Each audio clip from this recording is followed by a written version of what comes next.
গত বছরখানেক আগে একটা টিভি চ্যানেলের প্রোগ্রামে গেছি, এক ভদ্র মহিলা ফোনে প্রশ্ন করছেন। প্রশ্ন শুনে আমি তো হয়ে গেলাম, কি উত্তর দেব।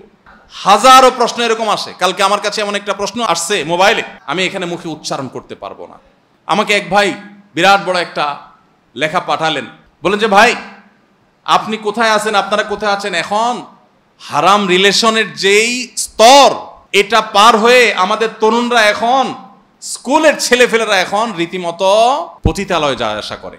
এই যে ছেলে প্রশ্ন করেছে, এই ছেলেকে আমি চিনি না, কিন্তু আপনি দেখেন এই ছেলে তার বাপের এত অবিচারের পরেও সে আল্লাহর দিকে তাকিয়ে আছে, আল্লাহ রসুল হাদিসের দিকে তাকিয়ে আছে যে পারমিশন আছে কিনা বাবা মার সাথে দুর্ব্যবহার করার। কোরআনে এবং হাদিসে আল্লাহ এবং রসুল স্পষ্ট নিষেধ করেছেন বাবা মার সাথে খারাপ ব্যবহার তো দূরের কথা, ঝাড়ি দিয়ে কথাও না বলতে। আমার বয়স 29 বছর যাবৎ আমার বাবাকে বিশ্বাস করে যত টাকা পয়সা ইনকাম করেছি সব আমার বাবার কাছে আমানত রেখেছি। আমার বাবা এক মহিলার সাথে পরকীয়া জড়িয়ে আমার টাকা পয়সা সব আত্মসাৎ করে ওই মহিলাকে বিয়ে করে সংসার করছে। এখন আমাদের করণীয় কি? আল্লাহ তাআলা আমাদেরকে রহম করুন, মাফ করুন। দুর্ভাগ্যজনক একটা পরিস্থিতির মধ্যে যে আমরা আছি, এই প্রশ্ন থেকে সেটা বোঝা যায়। সেটা হলো যে সমাজের রন্ধ্রে রন্ধ্রে অপরাধ প্রবণতা, গুনাহ এবং পাপাচারের প্রবণতা এত বাড়ছে যে ঘরে ঘরে আজকে এই সমস্যাগুলো বেড়ে চলেছে। পরকীয়া আমাদের সমাজকে শেষ করে ফেলেছে। কারণ অবাধ যৌনাচার এটাকে বাই প্ল্যান প্রমোট করা হয়েছে, এটাকে পরিকল্পিতভাবে সমাজে প্রতিষ্ঠিত করা হয়েছে। ভালো মানুষও ভালো থাকতে পারে না, তাকে উস্কে দেওয়া হয় নানাভাবে। সে চাইলেও ভালো থাকতে পারে না। তরুণ ছেলেফেলেরা নিজেদের চরিত্রকে হেফাজত করতে পারছে না, তাদেরকে নানাভাবে বিজ্ঞাপনের নামে, সংবাদের নামে, আপনারা প্রায় সময় দেখেন এসএসসি পরীক্ষা, দাখিল পরীক্ষার ফলাফল প্রকাশ হয়, এইচএসসি পরীক্ষার ফলাফল প্রকাশ হয়, পত্রিকার পাতায় ছবি ছাপা হয় কাদের? মেয়েদের। কেন ছেলেরা পরীক্ষা দেয় না? পশ্চিমারা ওদের কাপড় চোপড় খুলে ফেলছে, শেষ।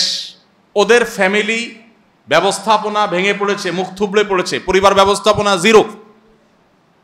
আমি প্রায় সময় একটা কথা বলি, আমরা যদি পশ্চিমাদের চাইতে জ্ঞানে, বিজ্ঞানে, তথ্য প্রযুক্তিতে, অবকাঠামোতে, কলকারখানাতে, অন্যান্য আবিষ্কারে তাদের থেকে আমরা যদি 500 বছর পিছিয়ে থাকি, পারিবারিক ব্যবস্থাপনায় ওদের চাইতে আমরা 1000 বছর এগিয়ে আছি।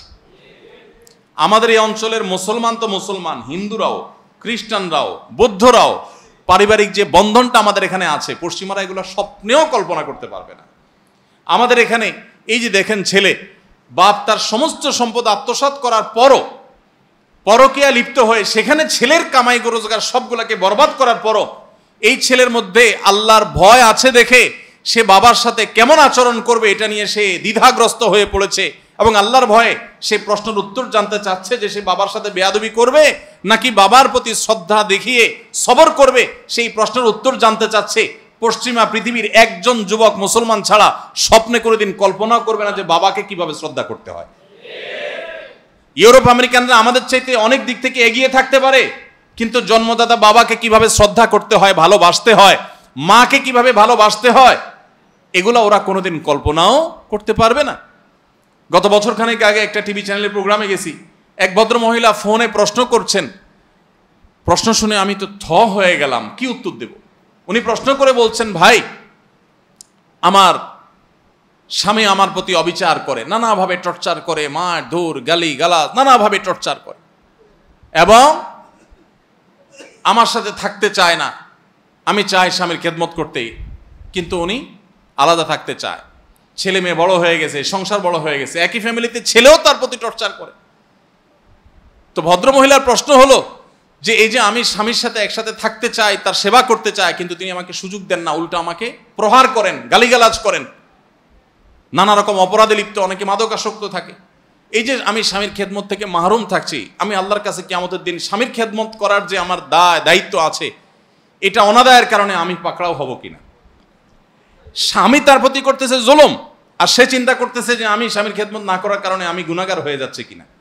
সন্তান বেয়াদবি করছে, মা প্রশ্ন করছে যে আমার সন্তান বেয়াদবি করছে, আমার তো কষ্ট হয়, কিন্তু আমার সন্তান আবার কষ্ট পায় কিনা, তার কোনো ক্ষতি হয় কিনা আমার কষ্টের কারণে, আমি তাকে আল্লাহর জন্য মাফ করে দেই, আল্লাহর কাছে দোয়া করি তার আসলে ক্ষতি হবে কিনা। এই যে সন্তানের জন্য মায়ের ভালোবাসা, অমানুষ হওয়ার পরও এত আকুতি, এত আবেদন, এত ভালোবাসা, বা স্বামীর জন্য স্ত্রীর এত ভালোবাসা, এই যে বাবার জন্য সন্তানের ভালোবাসা, এইগুলো পশ্চিমারা কোনোদিন স্বপ্নেও